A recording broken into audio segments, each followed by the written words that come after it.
You can start your session. Okay. Thank you. Good afternoon, doctors.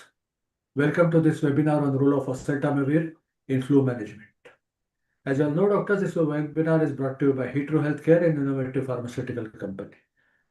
Hetero Healthcare, this journey began in 1993, and we have 30 years of excellence, 36 state-of-art manufacturing facilities with 300 plus products in our portfolio, and presence in 126 plus countries. With 25,000 employees globally, Hetero has largest closely held pharmaceutical company in India. We are amongst the largest manufacturers of ARV, APIs, and FDFs in the world. Hetero Healthcare has Asia's largest API manufacturing facility at SEZ Complex, Visakhapatnam, Andhra Pradesh. Hetero Healthcare is 360-degree solution provider, striving to fulfill unmet healthcare needs, reaching to customers across India with wide product range encompassing multiple specialties. Hetero Healthcare pioneers in quality and innovation and has distinction of bringing 4 biosimilar products to market within 5 years of initiation. During COVID-19 pandemic era, Hetero Healthcare, the pioneer in antivirus, offered Oseltamivir, Favipiravir, and Remdesivir to the patients, because of which, in August 2020, Hetero Healthcare received an award of Pharma Excellence for COVID drugs. Today's webinar role of Oseltamivir in flu management, we have Dr. Pramod sir as our moderator and Dr. Ketan Shah and Dr. Ravindra Chopra as speakers. Welcome Dr. Ketan Shah, welcome Dr. Ravindra. Dr. Pramod sir is Professor of Pediatrics, D.Y. Patil Medical College, Pune, President IIP 2016, Steering Committee Member GAVI, CSO 2016 to 2019, Chairman Mini Recipe Module IIP, and author of book Cophology. Welcome, Dr. Pramod sir. Dr. Ketan Shah is President Surat Pediatric Association 2003, National Trainer ATM PSPP, ASK, IIP, CPIDC, How Do I Investigate, Rational Antibiotic Practice, National TB Module, Rapid Module, etc. National Secretary, Pediatric Rheumatology Chapter 2005 and 6, Organizing Chairperson, National Rheumatology Meet 2006, EC Member, Gujarat Pediatric Association 2014-2019, EC Member, ID Chapter 2013. Dr. Ravindra Chopra is MBBS MD, Chief Pediatrician and Director, Muskan Children's Hospital, Surat. With this brief introduction, I hand over the session to Dr. Pramod Zog for further deliberations. Over to you, sir. Thank you. Thank you very much, Dr. Prashant, for those kind words. And today we are going to discuss an important topic, and that is influenza. And during the course, you will come to know that there are different ABCs associated with this particular disease. And we have two influencers, Dr. Ketan and Dr. Ravi, to tell us more about this particular disease and the management. Okay, we are all aware that the monsoon is in full swing in many parts of our country, and we are witnessing quite a few respiratory infections like RSV and influenza. And in addition to the viruses, even bacteria are complicating the scenario in certain situations. After COVID-19, the incidence of viral infections has increased. What has happened is many illnesses which are bacterial in origin have the vaccines. For example, pneumococcal vaccine, Hib vaccine, they will take care of pneumococcus or H. influenzae. But the viruses, as of now, different viruses against which we don't have very, powerful vaccines or no vaccines at all, they are surfacing up. For example, RSV, we don't have a vaccine as yet here in India. And that's why RSV is seen, to a great extent in different parts of our country. Influenza vaccine is available, but then the protective efficacy is only to the tune of 60 to 70%. And that is why the coverage also, in addition to the efficacy, is not very great. And that is why influenza also surfaces up in different times of the year. And that's why in the OPD these days, we are seeing recurrent respiratory infections with different viruses. We are seeing otitis media. We have, children with unseasonal surge in influenza. And after COVID, I remember different viruses, they started surfacing up like hand, foot, mouth disease, adenovirus. This adenovirus actually, used to behave like a good student, but then adenovirus has now become a bad adenovirus. It behaves very differently. And there are varied presentations of this virus also. So, there are many diagnostic and therapeutic dilemmas in the minds of pediatricians. And as I said, after COVID, what happened was, when children were inside the house, they did not develop the immunity against certain viruses. And the term used for all this is called immune debt. That means the children were lacking the immunity. And that's why these waves of different viruses were seen, and even older children were getting affected. So, in our OPD or in the hospital, when a previously healthy child presents with cough, cold, and fever, and progresses over 2, 3, 4 days, and sometimes worsens also. The treating physician always wonders whether he could have prevented the progression, say from influenza to ARDS. And then he starts thinking whether every patient of cough, cold, and fever should be given antivirals like Oseltamivir upfront, particularly in the flu season. So there are many points which lead to what I call as confusion. There are confusing points about flu. So these confusing points are like, whether initially this infection is bacterial or viral. If it is viral, then what is the type of the virus? If it is influenza, whether it is H1N1 or H3N2, and whether I should start oseltamivir upfront, and whether I should give every patient antiviral to play safe. So many questions are there, and we will try to discuss these questions threadbare. And I have Dr. Ketan and Dr. Ravindra to answer all these questions after the initial discussion related to the ABC of influenza. So let us first learn ABC of influenza, the basics of influenza, and then go to the questions and answers from our listeners. So it's over to you, Dr. Ketan, for further proceedings.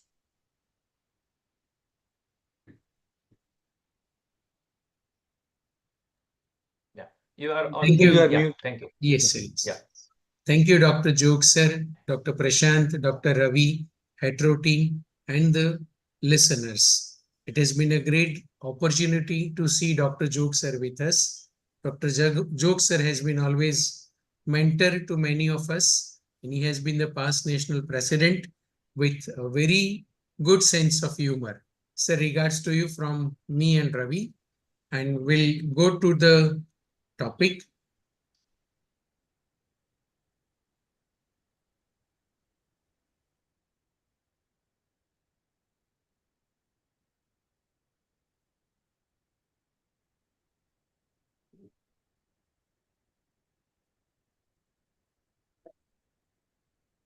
See, the whole idea is to discuss about the Oseltamivir in flu management, as Dr. Jog sir has told us how to decide about the ABC flu and the use of Oseltamivir.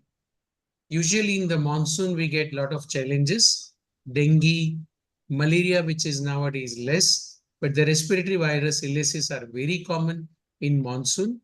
We'll see how the influenza and its complication comes up, what are the clinical evidence of Oseltamivir, and guideline recommendation for empirical use of Oseltamivir.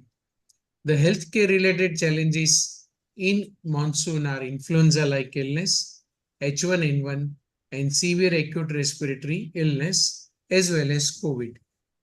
Today, or in these last month also, we could see the few scattered cases of COVID, but more of influenza patients. In India, there was a myth that do we have an influenza in India?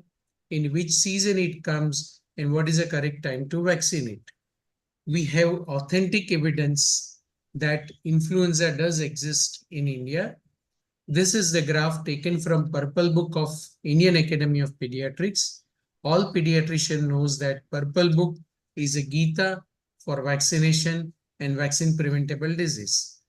This graph shows that from 2014 to 2019, the highest peak was seen in February-March month. From January to April, you get one peak, and the second peak is between June to October. The highest incidents are in February, March, and August. This is a table showing the global burden of influenza-related lower respiratory tract infection in 2017. It has been found that Number of hospitalization cases were more than 5,88,000 and the reported death was 26,000 globally for influenza-related illnesses. This is the table again taken from Purple Book. This is a year-wise number of cases and death from influenza. In 2017, 38,800 cases has been reported and 2270 were the death. In 2022, 12,000 cases has been reported and 399 death till November 2022. So looking to this scenario, we have a huge burden of influenza in India.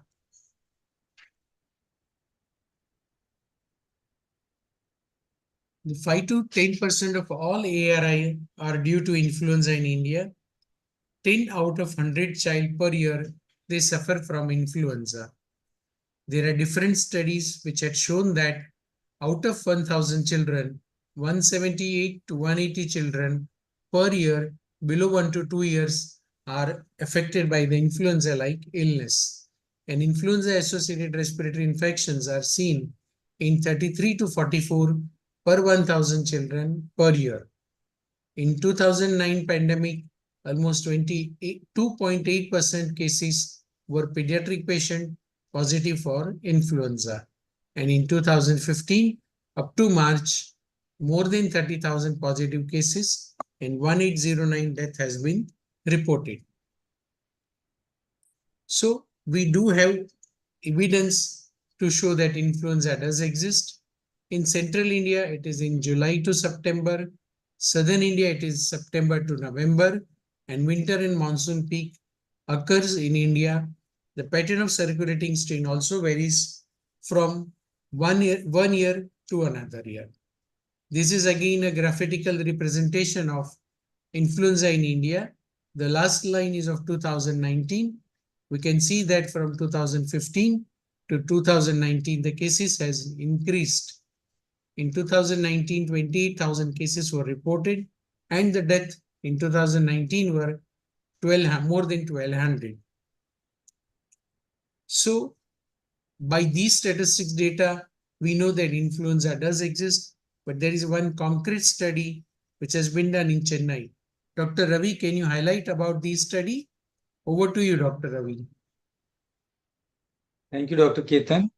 You have nicely elaborated the epidemiology of influenza in our country, and you have stressed on this point that influenza does exist, and there is a seasonality of influenza in our country. In different parts of the country, different seasons are there. So this was one of the cornerstone study which at one time had paved a path that there is a seasonality of influenza virus. Influenza does exist even not during the pandemics. So it can be there in the form of endemic or small epidemics. So this was a study done at King's Institute of Preventive Medicine and Research Center, and this was done at the Department of Virology in year 2019. This was published in 2019. Over a period of 7 years, they had collected specimens of 36,670 patients for influenza analysis. And they found a lot of influenza positivity, but what is most important was that positivity started with the onset of the monsoon and it peaked during the post-monsoon months, which we also get in our day-to-day practice. There is in our side of the world, there is a positivity during these months, and though we see sporadic cases all over the year, but these are the two peaks which we get. Thank you, Dr. Ravi. This study endorsed the finding which we had seen in the previous slides. Flu, we all know that it is one of the most common infectious disease caused by influenza virus. It is highly contagious RNA virus that occurs in seasonal epidemics and manifests as an acute febrile illness, varying from mild to severe illness. Serious outcome is known with influenza disease. There are different varieties of influenza virus, A, B, C, and there is a terminology called as a drift and shift. I request Dr. Ravindra to explain the type of virus and what do we mean by drift and shift. Over to you, Dr. Ravi. So, as we know that influenza is a RNA virus, and RNA viruses are very notorious for their spreadability, their epidemics, and their mutations. So, depending on the viral structure, including the nucleoproteins and M capsid, viruses of influenza cat genre are divided into four categories: influenza A, B, C, and D. Influenza A is further sub-qualified into H1, maybe H category and N category. So H is hemagglutinin and N is neuraminidase. According to their structure, there are combinations and permutations of H and N. So from 1 to 18H and 1 to 11N, many combinations are seen in year-to-year variation. So influenza A virus is the most common virus which causes frequent epidemics, and because of minor antigenic variations, it escapes immunity. And there are periodic pandemics because of major antigenic variation that we will talk a little later. Second common virus is influenza B virus. It is a stable virus. Generally, there are two subtypes basically, Yamagata and Victoria subtypes. These are the different genres of the virus. It infects only human being. There is no animal reservoir or no animal spreadability.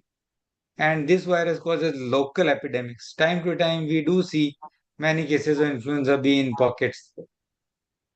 The influenza C virus is one which infects human and swine, and it is generally a very mild respiratory illness.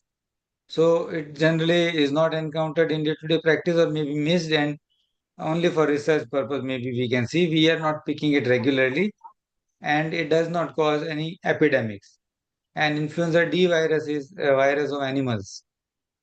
So currently circulating virus in human, which we are getting right now, is subtype A, which is H1N1, which is very common now, right now. And AH3N2 is the second influenza virus, and sporadic cases of influenza B we get. So there are significant wordings in influenza virus when we talk about it is a drift and shift. So drift is a kind of minor antigenic variation or minor antigenic mutation in RNA, which escapes our immune system. So we still get infection even though we are vaccinated or we are having some immunity against the previous influenza attack. Shift is a major antigenic shift. Basically, it's a total reassortment of the virus, and probably it's a whole new virus. Like we had H1N1 swine flu pandemic. So this was a major shift. So shift and drift are part of our influenza virus, and that's why we have to be updated about this virus. We need updated vaccine every time according to the hemispheric region also. Dr. Ketan. Thank you, Dr. Ravi, for nicely elaborating the microbiology of influenza virus, the meaning of drift and shift also. Flu virus is notorious to spread very fast. Even about 6 feet away, it can spread. It spreads by coughing, sneezing, or even talking by droplet. It enters into the body through the mouth or through the hand or through the nose. And people should stay away from the affected person and stay home if you are sick. Before the onset of the symptoms, patient becomes contagious. So 1 or 2 days prior to onset and 5 to 7 days after becoming sick, they can spread the disease. So children should remain away from the school at least 7 to 8 days for when they are sick with the influenza-like illness. When we talk about the respiratory cough, cold, fever, disease, we use the terminology like influenza-like illness, H1N1, SARI, and COVID-19. Clinically, however, it is difficult to differentiate, but there are few minor points in the history which can put a finger that this could be the etiology. Dr. Ravi, can you briefly summarize what are the important clinical scenarios which gives you a clinical clue? So a terminology of ILI has been coined, to include, it's a broader term, it's a cloud term. So the ILI means any acute respiratory illness comprised of sudden onset of fever, which is more than 100.4, along with respiratory signs and sore throat. And in the last 10 days, basically, it's the acute illness. So it includes all common respiratory illnesses, which include mainly H1N1, SARI, and COVID-19. So this is the bigger umbrella. So generally, ILI is characterized by fever, myalgia, cough, lack of energy, lethargy, and sore throat. With it may or may not have other symptoms. So we can sometimes clinically differentiate between these illnesses by some minor things. Like in H1N1, we have all other symptoms with predominantly there is a breathlessness, which is also seen in SARI cases. But the systemic involvement like diarrhea and other gastrointestinal symptoms, they are more with COVID-19. One specific symptom which is commonly seen in COVID-19 is the loss of smell and loss of taste, which is quite predominant in COVID-19 as compared to other illnesses like SARI and H1N1. So other clinical symptoms generally overlap, and it's very, very difficult sometimes to differentiate at the time of presentation. So we need a help of diagnostic test or progression of disease or follow up the child to make a correct diagnosis. So though we have some signs, but clinically it's not very easy, but epidemiology comes to our rescue. So what kind of cases are running in the surrounding? What are we having in day-to-day practice? So that helps. Thank you, Dr. Ravi. So clinically, we know that all these diseases looks alike, but if you have a loss of smell and loss of taste or diarrhea, probably it is a COVID-related illness. And the breathlessness is very common with H1N1, SARI, and the COVID-19. Whenever you get any respiratory patient, always taught into the pulse courses, airway, breathing, and circulation. If child has a fast breathing or trouble breathing, cyanosis, irritable, these all are warning signs of serious impending respiratory failure. Even in adult, we get these issues. If the patient is breathing fast, dizziness, confusion, difficult to retain orally, difficult in walking, breathlessness, cyanosis, these all are warning signs of any respiratory illness. Once you suspected influenza-like illness, we can diagnose by certain laboratory tests. Over to you, Dr. Ravi. What are the diagnostic modalities and what are the complications of flu? So first of all, not all patients presenting with ILI require diagnostic test. So as we will be coming across, we can categorize the clinical symptomatology in category 1, A, B, and C. A and B does not require any diagnostic test. But category C, when the child presents with category C or severe disease, diagnostic test may be mandatory.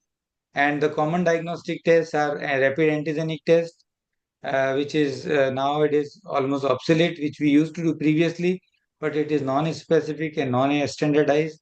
The commonest test used today is a RT-PCR test, either a typifiable or not typifiable. So either in the form of flu panel test, which includes COVID-19, RSV, and influenza virus, and is a respiratory multiplex test, PCR, which include other bacteria and viruses as well. It's a broad kind of a test. It's a gold standard test which we can use, and this multiplex PCR also typifies the virus strain also. Then in the research laboratories, viral culture is one of the tests which is used for the research purposes and identification of viruses and mutations. And rarely for academic purpose, there can be a rise in antibody titers, which can be measured retrospectively to diagnose influenza. So if we coming to the complications of flu, we all know flu is a notorious virus and it can cause a lot of complications, respiratory and non-respiratory. So most of the complications are respiratory, including from pneumonia, viral pneumonia, secondary bacterial pneumonia, ARDS, respiratory failure.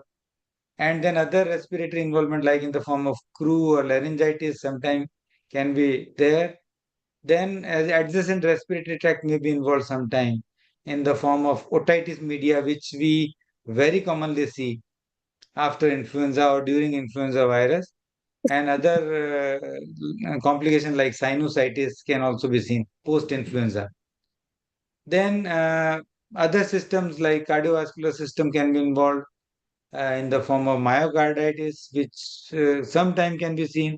Muscle involvement is quite common in influenza. Sometimes we see cases with myositis like presentation and rhabdomyolysis.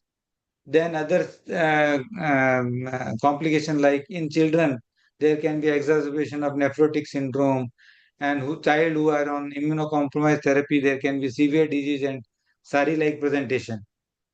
Then in adults, there can be worsening of COPD, asthma, and other illnesses like diabetes, chronic heart diseases, and other chronic diseases. A very common complication previously used to be Ray's syndrome, which was a very deadly combination of influenza with aspirin use, and was a very fatal complication. Nowadays, we very less often we see this kind of a complication, and because we of awareness and less usage of aspirin. So these are the common complications of influenza. And one very important point is that with any immunocompromised person and geriatric population with chronic diseases, influenza can be quite deadly. Thank you, Dr. Ravi, for nicely elaborating the diagnostic modalities and complications of flu. Now let us look at the management of influenza and what is the role of oseltamivir. When we get the influenza disease, we have three categories. Category A, which is a very mild disease, category B, which is a moderate disease, and category C, which is a serious disease. For category A, generally a bed rest, increased fluid consumption, cough suppressant, paracetamol, and NSAID for fever and myalgia. Majority they recover within 3 days. However, malaise and weakness may persist for weeks, and even the patient demand कि sir bottle चढ़ा दो, glucose चढ़ा दो, और कुछ tonic लिख दीजिए. And severe cases may require intravenous hydration and other supportive measures. For antiviral drug, we have a two group, neuraminidase inhibitor and adamantanese or M2 ion channel blockers. These neuraminidase, they block the viral neuraminidase enzyme, which is critical in releasing virons from the infected host cells. These drugs are active against influenza A and B. Oseltamivir is a prototype drug, which is well studied. Zenamivir is an inferior choice than oseltamivir. In adamantanese, they interfere with hydrogen ion channel activity of the influenza A virus, thus blocking its entry into the host cells. It is active only against influenza A virus, so not a good drug, inferior choice than neuraminidase inhibitor. The drugs in the list are amantadine and ramanatidine. Oseltamivir, as mentioned, is a neuraminidase enzyme inhibitor. It works on the influenza virus A and B. It is a prodrug which is converted to oseltamivir carboxylate in the liver. It inhibits virus replication and reduces its pathogenicity. It is effective against all strains of A and B virus, including avian H5N1, swine origin H1N1, and H9N2 strains. This is a pictorial presentation. How does the oseltamivir work? The upper part shows a normal viral replication where the neuraminidase enzyme is in the viron. When the virus is attached to the cell membrane of the host, new virus is formed with the help of neuraminidase, and viral multiplication and the replication goes on, viremia increases. In the lower part, the neuraminidase inhibitor will block the replication of virus, and thus how it prevents the viremia and the toxicity related to virus. It was the first oral neuraminidase inhibitor, very well approved in more than 100 countries. FDA, CDC, American Academy of Pediatrics, and even the Indian government has approved its use. The dosage has been mentioned in the table.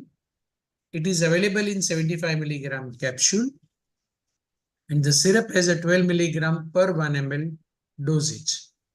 The recommended doses are in two categories, either as a treatment and either as a chemoprophylaxis. Treatment is in BD dose, prophylaxis once a day. Adult can have a 75 milligram BD dose. For less than 15 kg child, it is 60 milligram or 30 milligram BD. 15 to 23 kg, it is 3.75 ml BD. For 23 to 40 kg, it's 5 ml BD, and more than 40 kg, it's 6.25 ml BD.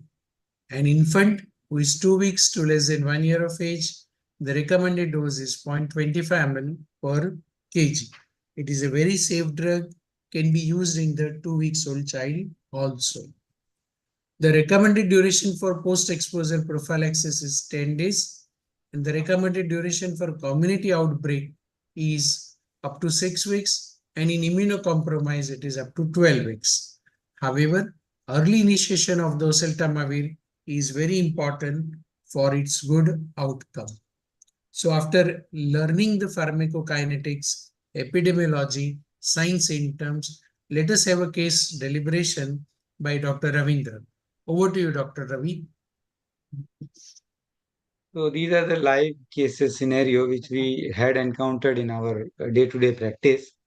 And I'm very sure that all of us might have faced such kind of cases. These cases are just to highlight or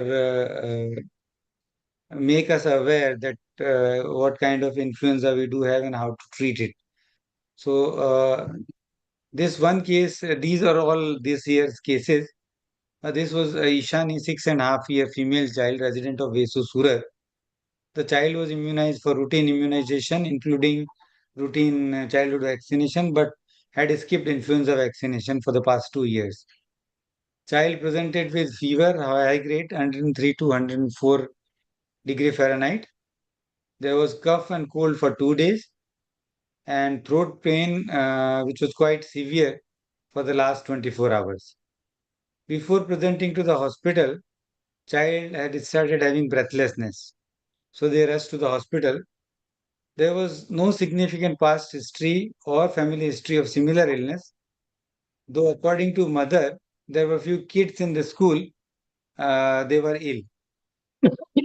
The examination during the hospitalization revealed the child was a well-nourished child, febrile with 104 degree Fahrenheit temperature, mild tachypnea, respiratory rate of 42 per minute, with mild subcostal retractions, heart rate of 150 per minute, and blood pressure of 90/60.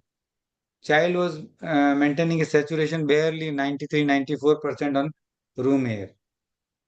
Throat was severely congested, and nasal mucosa was also congested, and there was watery discharge flowing through the nose. Chest showed bilateral cracks, and rest of the systemic examination was normal. So when we started stabilizing the child and investigating, it revealed total counts were 5,890 with hemoglobin 11.9 and normal neutrophilic count and normal platelet count. CRP was normal, 6.7. X-ray was done little later after stabilization, which revealed bilateral perihilar opacities in the form of prominent bronchovascular markings. Considering above finding in a sick child, a respiratory multiplex PCR was ordered with consultation with the relatives, and this revealed it was a positive for H1N1. So once we confirm what was the course of the child in the hospital. The child was started on IV fluid immediately on arrival with oxygen inhalation with nasal cannula. And as soon as we received the report, we started oral oseltamivir as per appropriate doses. Child continued to have high-grade fever for the next 24 hours and requires multiple infusions of paracetamol. After 24 hours, fever spike settled down and we shifted the child to oral paracetamol. Child also had a declining in the respiratory distress, which also settled, and gradually child was weaned off from oxygen support. At 72 hours, child was afebrile, playful, and looking healthy with no respiratory distress. Only thing is little weakness and cough, which persisted for a couple of days. So child was discharged at for 72 hours on oral oseltamivir and decongestants. So this case basically highlights that how influenza progresses. So within a couple of days, from mild cough and cold to high fever, and then progressing into respiratory distress. And similar is the course of recovery after starting oseltamivir. So after, like, once we started on day 3 of life, day 2, day 3 of illness, the child started settling very fast, and within couple of days, the child became normal. My second case is a Prishit, 10-year male child. So this was a known case of seizure disorder. Child was on oral valparin and did not have any seizure for the last more than 1 year. And we were planning to taper off the valparin. But this child presented with persistent cough for 3 days. Probably the child was also having fever of 102 to 103 degree Fahrenheit since the onset of the cough, and then weakness, body ache, and heaviness of the chest. These are the major complaints. The child had one episode of stiffness of both lower upper limb associated with uprolling of eyeballs, which was very transient, and child recovers instantaneously on its own. So child was brought into emergency department, was admitted. Child had a weight of 33 kg, height 137, temperature 101 degree Fahrenheit with mild tachycardia, respiratory rate 38 per minute, and maintaining saturation of 98% under room air. Blood pressure was 120 by 70, and there was no respiratory distress or discomfort. Child was fully conscious and oriented, and no abnormal movements were noted at the time of admission. Throat was grossly congested, and chest had shown bilateral conducted sounds and rhonchi. CNS and other systemic examination were normal, and there was no focal deficit. So we started stabilizing the child and investigated. Child had almost normal CBC with hemoglobin of 12.5, total count 4,900, and platelets were also normal. CRP was 18.6, and chest X-ray had shown bilateral parahilar prominence, which we'll show in the next slide. So considering all these things and seasonality of influenza, so we sent a flu panel, and it was suggestive of influenza B virus. So this is a X-ray of this child, which showed bilateral parahilar prominences and prominent bronchovascular markings, along with hyperinflation, and rest of the chest parenchyma is normal. So in the course of hospital stay, child was started on IV fluid, IV amoxiclav, and levosalbutamol nebulization. Oral and oseltamivir was added after the report. Child started improving after 24 hours, though the nausea, letharginess, and cough persisted for a couple of days. There were no further seizures during the hospital stay, and on follow-up, child was discharged at 72 hours on oral oseltamivir and supportive treatment. So this case reveals that though the child was very well controlled seizures, not had seizures for a long time, and suddenly with the onset of influenza, the disease got complicated and child threw a seizure, and which was very aptly managed, and immediately child recovered very fast. Next case is Avadi, 14-year female child, presented with fever for 6 days. Initial 2 days it was very high fever, 103 and 4, then decrease in intensity. The child was traveling to a rural place in Rajasthan and didn't have any access to health facilities there, so was taking oral paracetamol. There was increasing cough. When the child landed to us, child complained of severe letharginess, unable to stand, with lot of dizziness, and child had to be brought on wheelchair. There was a family history of fever and cough in two of the family members at native place. Child was dull looking, sick child, febrile with 101 degree Fahrenheit temperature, quite dehydrated, PP of 90 by 60, respiratory rate 32 per minute, SpO2 of 98% in the room air, heart rate 146 per minute, and no respiratory distress. Throat was congested, conjunctiva was also a little bit congested, and there was gross stomatitis. Chest had shown bilateral frank crepitations, which was more on the basis. Rest of the systemic examination was not remarkable. So child was started with supportive treatment and investigations were sent. Hemoglobin was 14.2 with TLC of little on the lower side, 3,400 with polys of 45% and platelet of 1,69,000. CRP was 10 and chest X-ray had shown bilateral lower zone haziness with prominent bronchovascular markings. Considering all these findings, we sent a biofire test which was positive for H1N1. During the hospital stay, child was started on IV fluid, IV rehydration immediately with IV antibiotic and nebulization.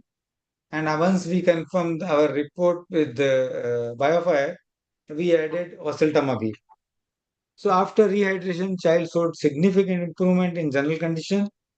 And at 36 hours of oral Oseltamivir, child improved dramatically with improvement in fever and respiratory signs.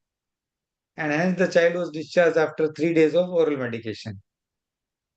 So this case highlights that though this was late in the onset of disease, maybe presenting on 6-7 day with persistent fever and all these things, we had started oseltamivir after the diagnosis, and it proved to be a magic drug, and it improved the child almost instantaneously. So in later phases of influenza also, if we have no other choice, we can go for oseltamivir in a proven case, and it is quite effective. Thank you, Dr. Ravi, for nicely elaborating the real life case scenarios. So case 1 indicate that early treatment, early recovery. Case 2, comorbidity. Case 3, late introduction of the drug, but fast recovery. So oseltamivir is a wonderful drug. Again, it is indicated when you have an infancy, 2-week-old child, had a family history of respiratory infection, one adult is admitted, and child getting fever, cough, cold. Here, the empirically also oseltamivir is justified. Again, a known case of nephrotic syndrome on steroid, not vaccinated, getting a fever, runny nose, cough, cold, maybe a symptomatology of category A. Then also the oseltamivir is recommended because nephrotic syndrome patients are immunocompromised, and these patients may end up into from category A to category C within no time. Same way, 9-year-old child, a known case of asthma, getting fever, cough, running nose with family history of ARI. Although not sick looking, but oseltamivir is justified because asthma and influenza both are a deadly combination. Both can aggravate each other. So oseltamivir in asthma, even category A, is justified. Oseltamivir is a wonderful drug for walking pneumonia and early onset severe symptoms. We do have a clinical trials which does emphasize that empirical use is justified. Let us look at these clinical trial which was showing that the low respiratory tract complications, antibiotic use and hospitalization were significantly reduced if oseltamivir has been started earlier. This was the double-blind placebo-controlled study. 3,564 patients were subjected to study, and it was found that the patient group who has received oseltamivir, the antibiotic use was significantly reduced to 26.7%, and influenza-related low respiratory tract complication has reduced. Antibiotic therapy has been also reduced to 55%, and hospitalization was also reduced to 59%. Again, in another study, 442 patients were enrolled and the starting of oseltamivir was studied. The mean time of starting oseltamivir was 5 days. They were divided into 4 categories: less than 2 days, 3 to 7, 8 to 14, and more than 14 days of starting oseltamivir. It was found that probability of getting severe pneumonia reduces significantly if oseltamivir has been started within 48 hours of onset of symptoms. Even the days of hospitalization were significantly low if this drug has been started in less than 2 days or even in 3 to 7 days. But if the drug has been started very late, the complication ratio sometimes increases significantly. So, do we have a guideline recommendation? Yes. WHO do recommend that empirical treatment is strongly recommended. Treatment should be started as early as possible. Lab confirmation is not mandatory, and even in the negative laboratory test, empirical use in clinical scenario is justified. And for a high risk individual, maybe a pediatric or adult patient, empirical drug of oseltamivir should be started. Indian government also, Ministry of Health and Family Welfare, do recommend that empirical therapy is cornerstone of the treatment for influenza-like illness. In adult, if you have a community-acquired pneumonia and if the test positive for influenza, should we add the antiviral therapy? Yes, the recommendation in the various study has proved that dual therapy with antibiotic and positive influenza, oseltamivir if has been started, they have a good, better, faster recovery with minimal complications. So in summary, proper diagnosis can in early treatment can prevent flu complications. Empirical use of oseltamivir reduces lower respiratory tract complications, hospitalization, and antibiotic use. It has been endorsed or recommended by WHO, American Thoracic Society, Ministry of Health and Family Welfare India, all endorse that oseltamivir should be used empirically. Thank you so much. Over to you, Dr. Jog sir and Dr. Prashant. Thank you. So we have seen how our two influencers narrated the control of this naughty, drifty, and shifty virus. We have already seen that. Now, many times, Ketan, it happens that 25% of patients with influenza are known to get infected secondarily with either Streptococcus pneumoniae or Staphylococcus.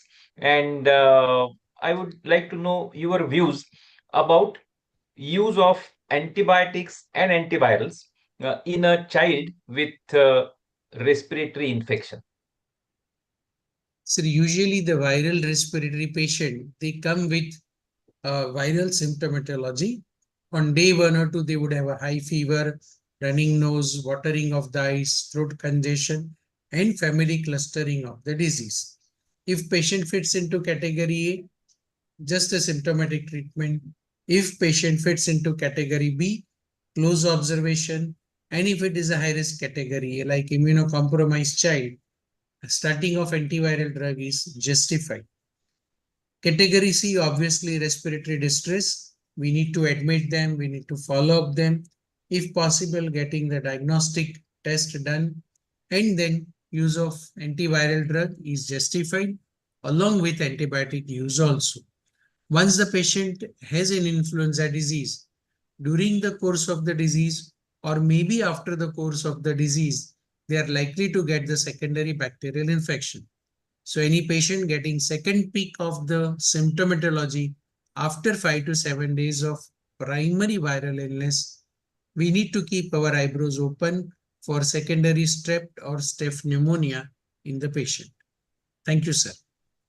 Thank you. And Dr. Ravi, I would like to have your views about the PCR tests which are done to diagnose a particular type of virus in the respiratory secretions. We are all aware that we either take the nasopharyngeal swab, or at some major hospitals they do the bronchoalveolar lavage for diagnosis of bacterial pneumonias and others.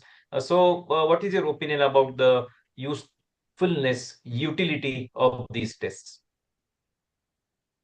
So as far as influenza is concerned, sir, we conduct this test generally in category C patient, as Dr. Ketan has already mentioned. So any sick patient categorizing in category C, probably we offer them this test. And category A and B, generally we diagnose clinically. So the most common test is RT-PCR test, which is a very, very sensitive and specific test for influenza. And I would like to say that if influenza is detected in RT-PCR, it is always pathologic. It is not a commensal. So, but sometime if you do a multiplex PCR, there are other commensal viruses or bacteria which can be picked up, and they should not be regarded as a cause for the respiratory illness. So there are few bacteria and viruses which are almost always pathological. So we need to be aware of that. Thank you. And I would also like to inform our listeners, many times in the family where a child has influenza, either clinically strongly suspected with category B or C, or maybe laboratory confirmed, there are household contacts, like diabetics or asthmatics or people on steroid therapy, who need to be looked after. And chemoprophylaxis is recommended for those people who are at high risk. So remember category 2 and category 3 thoroughly, because what happens is in the monsoon period, many times it's a dilemma for the treating person as to what do I do. So categorization will come to help. So simple cases, we only give fluids, bed rest, and good nutrition. But category B and C, one has to be aware so that at right time one can go ahead with the tests as well as therapy with Oseltamivir. So with that, we are coming to the end of today's session. And I would just say that already in the beginning, I said that we are going to discuss ABC of influenza, and we have really discussed it. And for us, ABC would be to assess and decide the need for antibiotics as well as antivirals. B would stand for beware of the danger signs, which Dr. Ketan elaborated. And C would stand for consulting the pediatrician in time if required. Okay. So we have seen that influenza has types ABC. Categories are also ABC. And these are the important points in ABC, which our friends have discussed with ABC: accuracy, brevity, and clarity. So I must thank Hetero Pharma. We had fantastic learning updates. Okay, FLU, that is flu. Okay, so over last 1 hour, and both the Veers, okay, have discussed the product FLUVIR. Okay, fantastic learning updates on Oseltamivir. Okay, and I thank Hetero for giving us opportunity to express our knowledge, our views, and also contributing the experience in the real life. So thank you again, Ketan and Ravindra, and I hand over the proceedings to Dr. Prashant. Thank you, sir. Thank you once again. Thanks, Dr. Ravindra. Thanks, Dr. Ketan. It was a lovely session as usual. And the closing remarks of Dr. Zog is above all, icing on the cake. It's amazing. Thanks once again. Thanks all the doctors who took time from the schedule and attended this session. Thanks Sanjana. Thanks Samriti for support. And thanks Sales Force of Vitro for their continued support. Thanks all of you. And we can sign off. Wish you a very pleasant evening. Thank you, sir. Thank you. Thank you, Dr. Thank Jog. you, Thank you, Jog, Dr. sir. Ketan, Prashant, Thank you. and Bye. all Hetero team. Thank you. Bye. We'll miss you. Had a Yes. marathon session. Yeah, Going to yeah, miss yeah. you for a couple of days. Right. Sir, Sir, we will Almost inform like- you for further sessions. So I will inform you for further sessions. Oh my Okay. goodness. Thank you so a much. break- give a break for a few days. Yes, yes, sure, sir. Yes, yes. All with your Otherwise- consent. Or otherwise, in the night also we get Oseltamivir only. Right, sir. Okay, sir. Bye-bye. Okay. Bye. Bye. Bye, sir. Thank you so much. Bye.